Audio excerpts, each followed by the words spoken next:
I mean, those actors had to, they like lip sync to themselves. They'd already recorded the song, but they had to perform it like 50 times. Wow.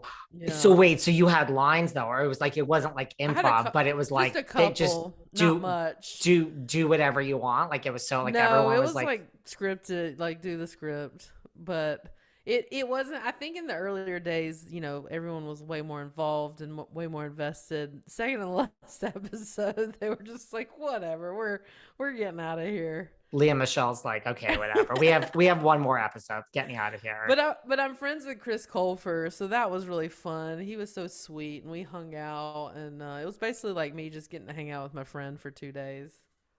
Dogs, I have such an irrational fear of being bit by a dog. So that would have Really? just like when your hands and your face are near a dog's mouth, it's like things happen, people. Well, That's just on the my thing. we worked with a ton of dogs on the Mindy project because my character was roommates with Ike Barinholtz's character, and his character had like 20 dogs. So we had tons of dogs around that set, and they were all like, I never had like any issue. They were wonderful. But yeah, that poodle was feisty, and it was not having it with me. And I can't, I mean, it truly almost bit my nose off. Beware of the poodles, guys. Well, you are back out on tour now, the Too Sweet, Too Salty tour. Yeah. Do you love being on the road? And do you love doing live and do you love doing stand up?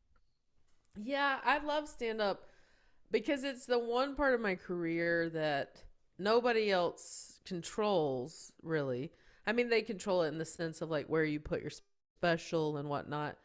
But, anytime in the business when no one, if people don't get me or there's a lull, like the beauty is you always have stand up to go out there, connect with audiences yourself. You completely cut out the middleman, and you can show people exactly who you are. It's such a gift to have that in my life. And also, as an actor, you know, for someone like me, acting roles are not there every week, every month. It's a very specific, like, we're looking for this type, and that doesn't happen as frequent.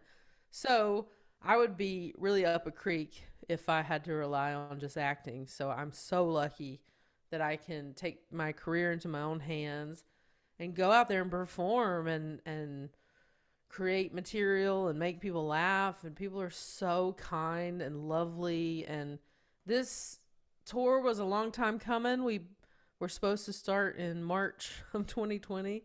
Obviously that didn't happen. So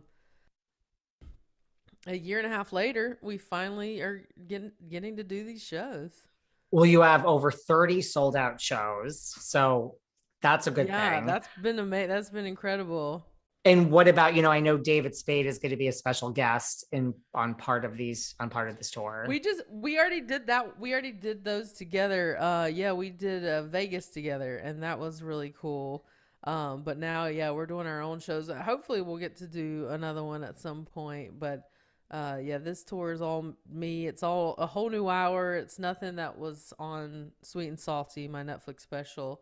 And yeah, I finally made that leap from club to theaters, and we keep adding shows and adding cities. It's been unbelievable. It's really blown me away, the response that I've gotten. Well, I mean, you have a lot of dates. Like you're literally on the road through at least the end of, I think I saw May. That's Yeah, a real it'll is. probably go through July.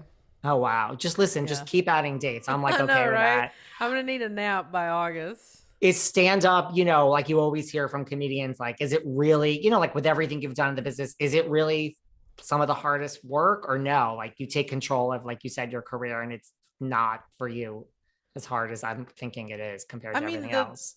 the stand up is a difficult medium for sure. It is not for everybody. And you meet certain comics that you go, "Oh, they're going to have a really hard time on the road." It is not for everybody. It is not glamorous. Once you get to theaters, it's a little bit easier.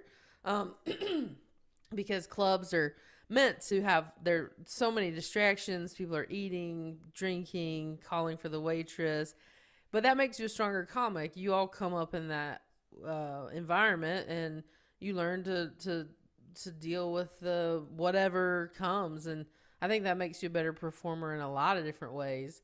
But the act of being on the road is hard.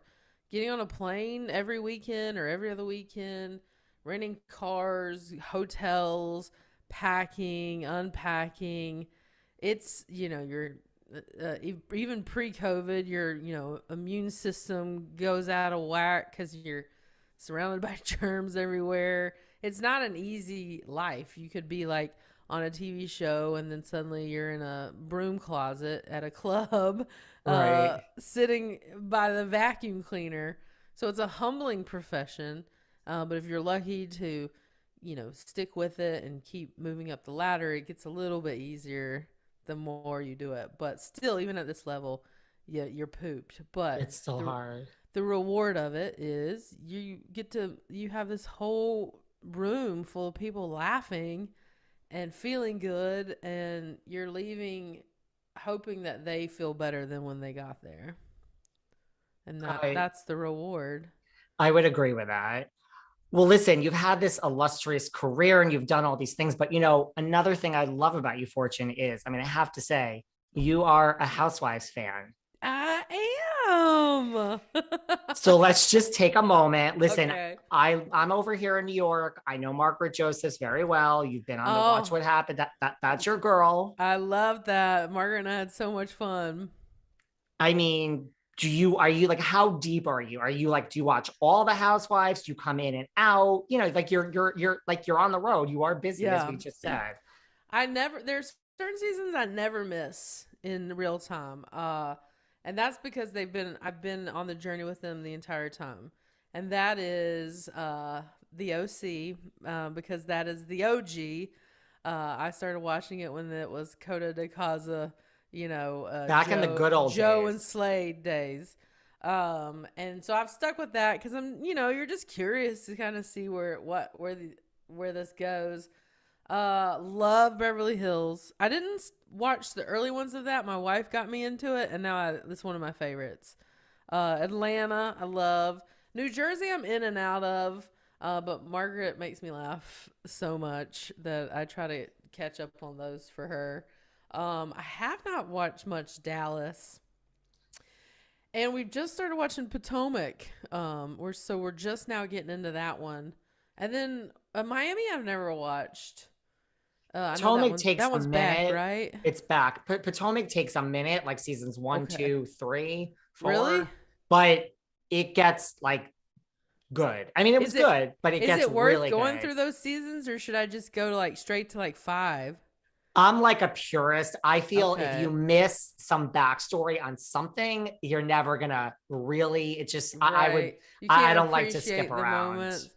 That's what I love about the shows, though. Like, if anybody says anything, immediately there's a clip, showing that they are lying, or you know what I mean. The You're just Bravo editors, they will they're pull that out, and you're they're like, oh shady yeah, bitches. kind of. But it's so funny. But to me, that's where the funny is. Like, they definitely know what's gonna get people talking and what's gonna get attention.